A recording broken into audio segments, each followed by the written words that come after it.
Well, folks, I never thought I would do a video on this. It's been a couple really hard weeks, to be honest. And for the first time, I've actually thought about quitting riding motorcycles.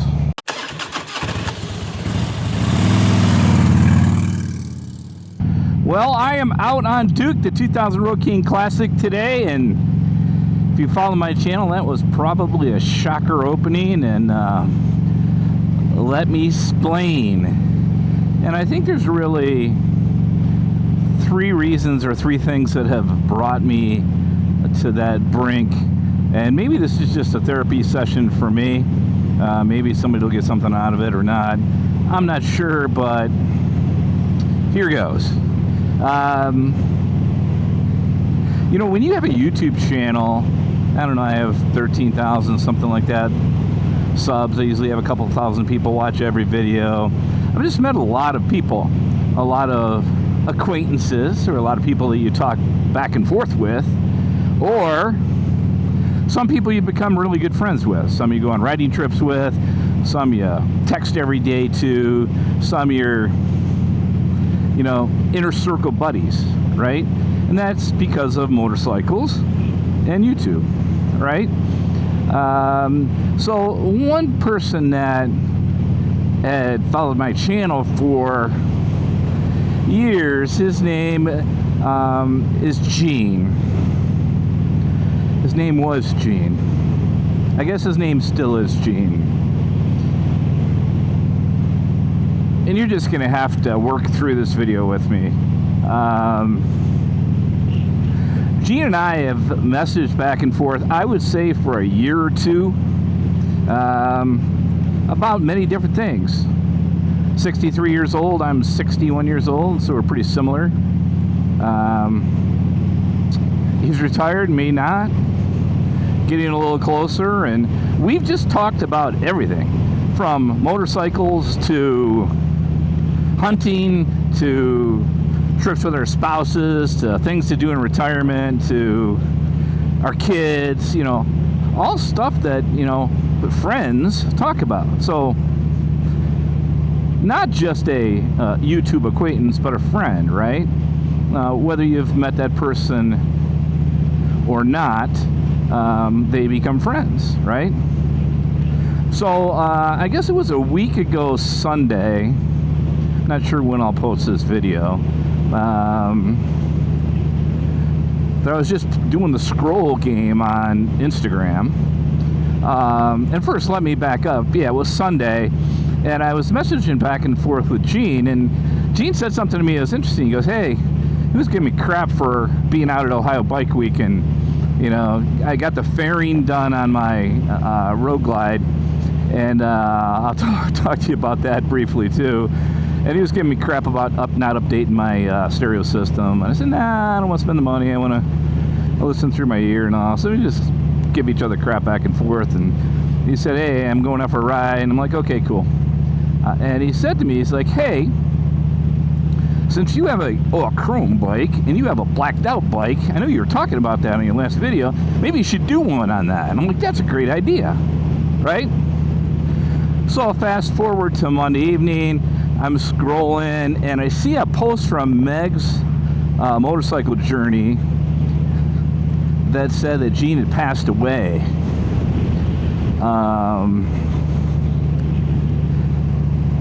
And I really didn't have a lot of details other than he had been hit by a truck, and it really screwed me up. I mean, emotionally. You know, I made a post about it on my Instagram, messaged back and forth with Meg. She didn't know a ton. And other than Gene's wife was also on the motorcycle with him. So, you know, a couple of really rough days, and Gene's son-in-law reached out to me, who also follows the channel, and just kind of thanked me for the friendship and kind of talked to me about how the family's doing, and his mother-in-law, Gene's wife, survived the crash. And for some reason that helped me. And then I got a call or a message from Jean's daughter with her phone number, so I called her, and she went through, what they know, and, just from everybody's, hey, like, what happened? It was raining, it was a twisty road, people going crazy. I mean, it doesn't matter at the end of the day what happened. All I know is that Gene was killed immediately. And his wife was severely injured. Now, I don't have all of the things that are wrong with her that she's fighting through. I know that she was on a ventilator. I think she's just weaning off of that after a week or two. She lost her leg below the knee. And they really didn't know if she was going to make it or not. And it looks like she is. She's got a lot to live for, her daughters, her grandchildren. And it really, really screwed me up. And I shared it with a couple buddies, and, a couple of them reached out to me individually as well to check on me. And, I knew, as a matter of fact, I sent a message to Gene's Instagram account, which obviously he can't read. But it really shook me up. And I went through, I would say, a good 3 or 4 days of phases of, I know I shouldn't be thinking this way, but I'm 61. I'm going to retire here really soon. And maybe I shouldn't do this. And I know that is a normal reaction to somebody who's either been in an accident or somebody knows somebody that's passed away. So I kind of been pushing through that, and I know that Gene's son-in-law has that decision to make. He also rides, and it's one of those things that you just kind of go, Gene would not want me to do that, but it shows how precious life is. You can be joking, have a conversation one afternoon, and the next afternoon that person's gone. So it was a rough week and a half, and what started that conversation with him and I was I did a video on going to Ohio Bike Week, and I'll link that at the end of this video here.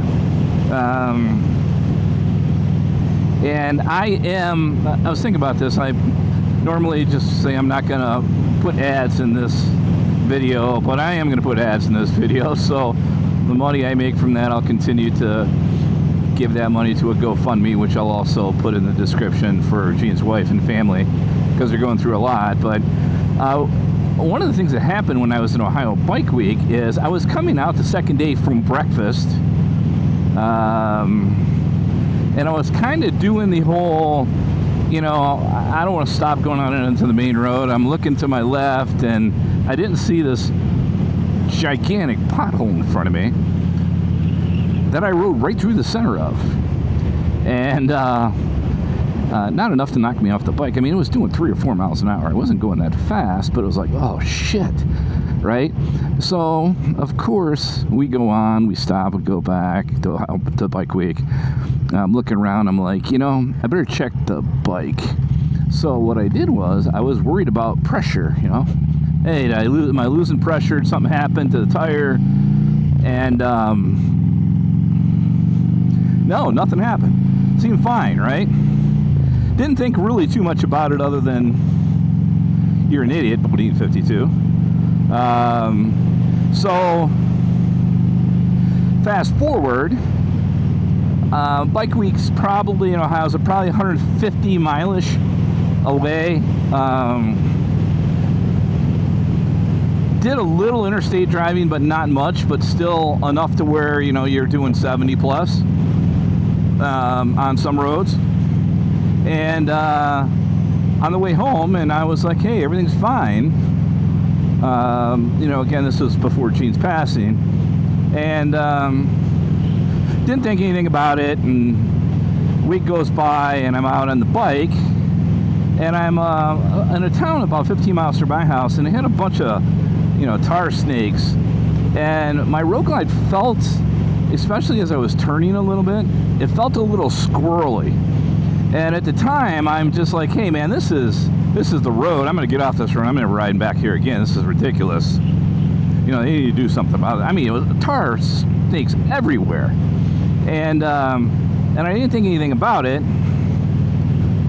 But I'm like, it just doesn't feel right. So I go home again, check the tire pressure, look around at the tire, think everything looks okay. I'm feeling the front end. I'm doing this a little bit. I'm like, okay, it's fine. It's Saturday. I'm like, you know what?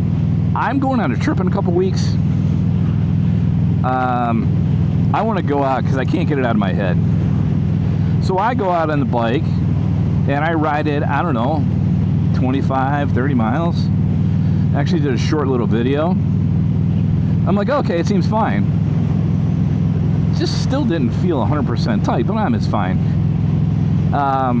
Fast forward on Monday, I take it over to the dealership because I need some warranty work done. And I am telling the service manager my story. I'm telling him about Gene. I'm telling him about what happened. And I said, hey, while you're doing the warranty work, do me a favor. When you get this thing up in the air, check out the front end. Here's what happened. I'm like, I'm sure it's just in my head. I'm sure it's just in my head from my buddy passing. And he's like, no, I totally get it. You're probably right. And we'll check it out. So we go back inside because we were outside looking at something on his bike. And he goes, hey, let me take a quick look at it. And he gets down on the ground. He goes, Bob, come look at this. And I look down and I see this picture.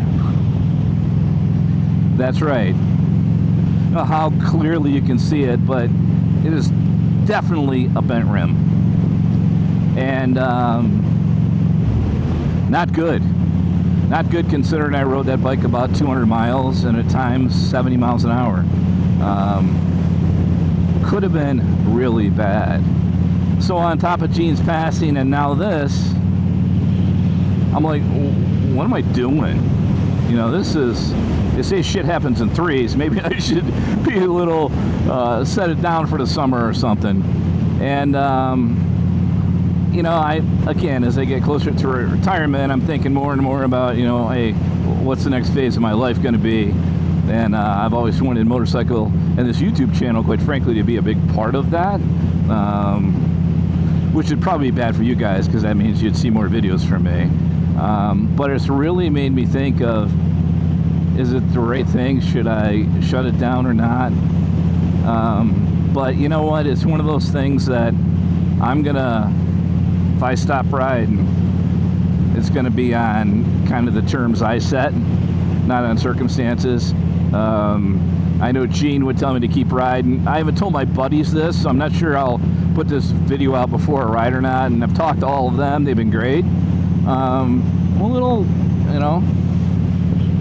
still a little gun shy about going on this motorcycle ride with 3 or 4 buddies. That's going to be ripping through the mountains, but I know I'll ride my own ride. So I don't know if you guys have ever been through something like that or not. Sure is a tough one, and I'm not no quitter, but sometimes you got to think what's more important. And hopefully I'm just going to adapt a little bit, keep pushing through this, keep supporting Gene's family, and making sure that I share that with you guys. So I am going to leave a link for a GoFundMe at the end. I never do that. Don't feel obligated to do it. But they just have a lot of costs, and I want to mention it if you can spare $5. If you can, I totally understand. But at the end of the day, and at the end of every video, I always say check in a friend. Go check on a friend.